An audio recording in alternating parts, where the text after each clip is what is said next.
Parity has been spread around on both 23 and 24. And David Ozio trying to gear up to win a game and maybe get to a title match here in 94. Don't like it when I see a player shaking his head before the match has started.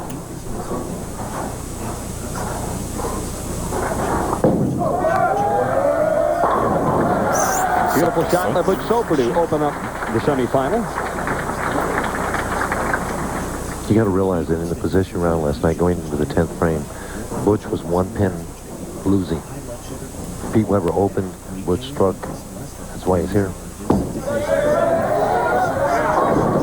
Ball goes a touch long for Ozio, and he's left with a solitary 2-pin. Kept waiting for that ball to turn, and it did. Did in practice, but sometimes the adrenaline pumps a little bit more, especially in the opening frames. He's happy he didn't leave the 2-10. 2-pin he can make. 10 national titles to his credit, a former PBA Player of the Year.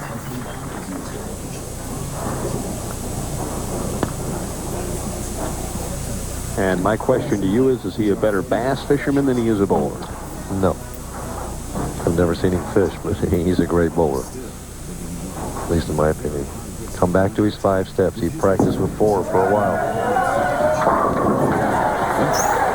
Nice reaction on the left-hand lane.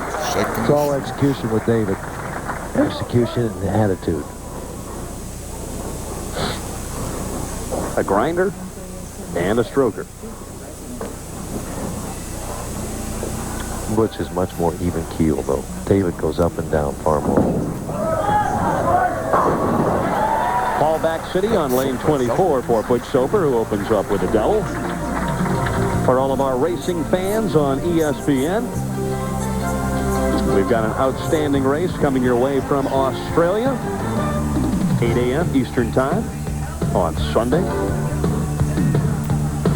That's their Grand Prix, huh? Mm-hmm. First time they've been back to Australia, I think, for a few years. They were on the regular circuit there for a while. Trying for 3. There. Oh, what a solid 10. Oh. Wow, he had that one scored.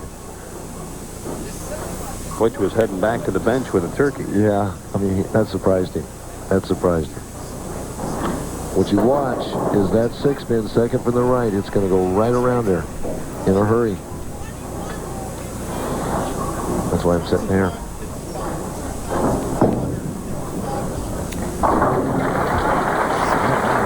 No problem at the 10.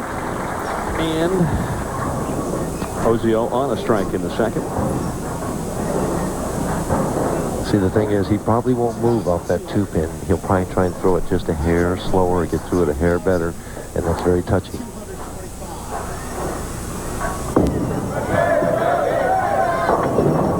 He didn't make it. He didn't get the softer speed that he was looking for. He stood in the exact same place. The only thing good about this is he doesn't lose count. Now, he has to decide whether he's going to play this straight from the left and bounce it off the head pin to the right, or try and go to the left side of the head pin and send the head pin into the 610. Which one has the better percentage? I would say going to the left of the head pin, but that's not the way he's going to play it, I don't think. He's taking a low friction ball. Shot. What a great shot. That's one way to Washout. Disappears. That was a sensational shot. David is as pretty a bowler as there is in the game. Pushes that out. Look at that nice straight arm swing. The steady head hits us next to the last step. Shoulder high backswing. Left arm out here for balance. At the finish, perfect angle there. And that's how you make the shot. Just like this. Deadly accurate. Well, I'll be interested to see what he does next trip on 24. He's got a perfect reaction. Ball hooks back, sets up, and strikes on 23. But 24, he's got some work to do there. Yeah, he does have some work to do there. The thought going to your mind is if you move to the right, then it's going to go high. That's the fear in your mind.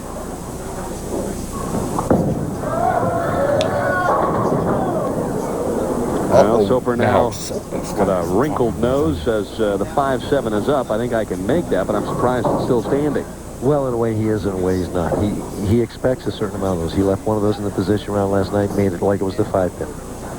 What he's going to do is try and hit the 5-pin right here, send it into the 10. What's he do with his feet, Mike, or his target right now? Moves him probably 2 boards to the left, leaves the target the same.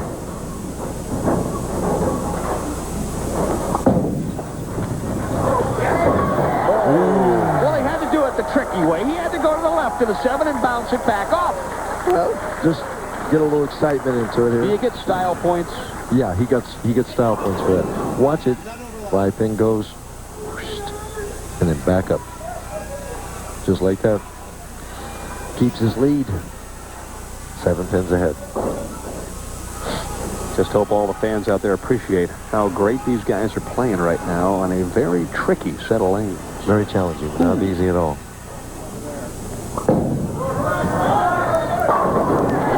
10-pin topples on 23. Now, I think really, Mike, for me, this is kind of the shot of the match for David Ozio. I wouldn't disagree at all. He's got to make some kind of an adjustment, and I don't know what he'll do, whether he'll, again, try and soften up the speed. That's David's style. He varies and fluctuates that touch, that feel. Softer speed, that's what he did. Perfect. Did you see that? See, I mean, that's tremendous talent, Denny. I mean, he did not move his feet. He simply softened that speed and got through that hand. Now he'll throw it slightly harder on this left lane, and that's, again, a touchy thing. It's like playing the violin. Or the piano. Yeah. Up by 3, can increase it to 13 by hitting his favorite lane. Talking to himself.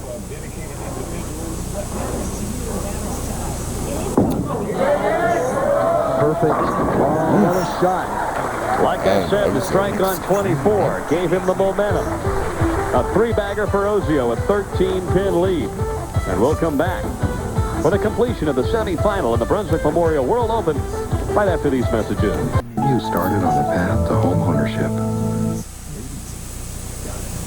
PBA Commissioner Mike Connor on hand to watch the festivities. And also a big award given to Ernie Schlegel for most number of PBA events bowled in. Ernie, on behalf of the Professional Bowlers Association's entire membership, we'd like to congratulate you on breaking the all-time tournaments bowled record of over 700 tournaments. Congratulations. Thank you very much, Mike. I'm looking to keep right on going and set a record that no one will beat. And knowing Ernie, he probably will. Maybe bowling when he's 90. And winning. Maybe. Like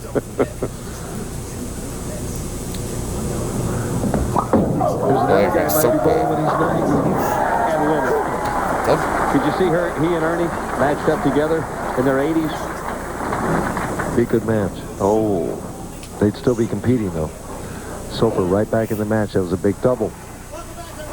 The more strikes, the better tonight as well, because the Brunswick Corporation gives away $15 for every pin knocked down tonight to the Special Olympics here in Chicago. And that's always a wonderful gesture by the Brunswick Corporation. For the lead.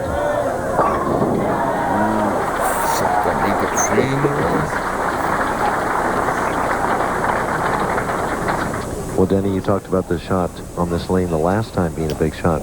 This one is too, because Soper's answered.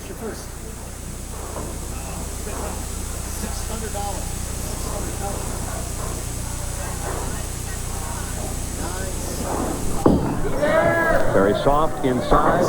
Oh, great shot. Ringing 10. Solid 10. Ball just kind of set up in the pocket rather than finishing through as Lisa grimaces and feels it just as bad as David.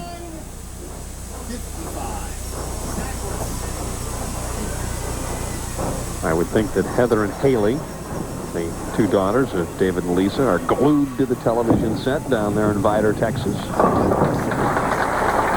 Don't worry, ladies. It's far from over. 8 pins the difference right now. Soper has it.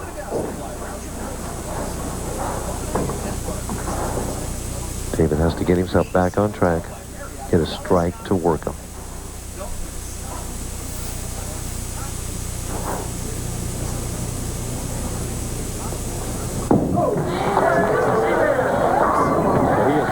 Left-hand lane, so at least he gets to finish there, but I think the shot for him again will be in the 9th frame on lane 24. Well, it's somewhat going to depend, too, what his opponent does, whether Butch keeps striking. He's up by 8 pins, working on 3 in a row. We'll see what he does. Excellent match play record this week.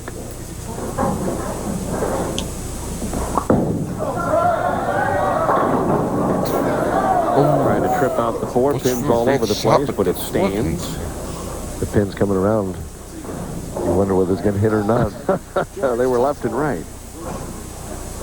That would have been a major trip of the 4 there. Major. Having to come off the right side to get it at the 4 pin. Should be no trouble for Butch. And it wasn't. An incredible run this fall for Butch Soper. And I asked him, Butch, have you ever had a run like this before in your career? No, I never made 3 shows in 5 weeks ever. I made back-to-back shows once 15 years ago, but 3 shows in 5 weeks, never done it. It's like all new to me. He's adjusting real well. I was going to say, he appears to be enjoying it. Boy, I'll tell you what, he just keeps throwing them in there. I know his wife, Dawn, is very excited about his performance over the last month or so. Of course, Jonathan and Shane and Sandra as well. I'll tell you what, these next 2 shots are the biggest ones of the week for Ozio. This one and then the next one. If he can get this one. Has a possible 249. His fate is in his hand. Oh, he got the 10 out. Snapped it out, and you see right there how critical that shot was. Watch the 6 pin. Second from the right. It goes to the sideboard. Back to the 10th. Gives him a 3-pin lead then. Gives him the opportunity now to lock out the match. He has to take them one at a time. And while Ozio was striking, Soper was putting a little more tape in the thumb hole. Can he throw it any better?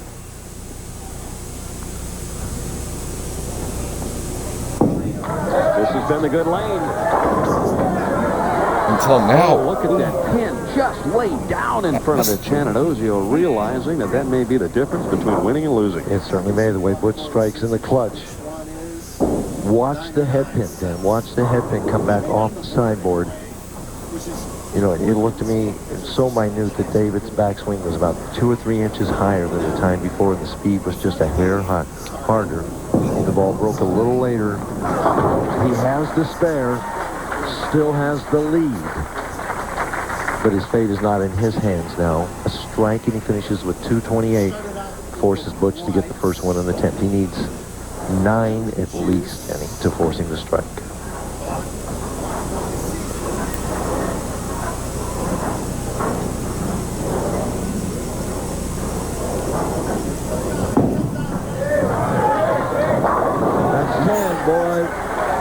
I'll tell you, one little bitty 10 pin there, a 10 pin in the 7. Soper, who's hit this lane all night long. 4 pin in the 8th frame, 5-7 in the 4th frame. Needs a strike in the 10th.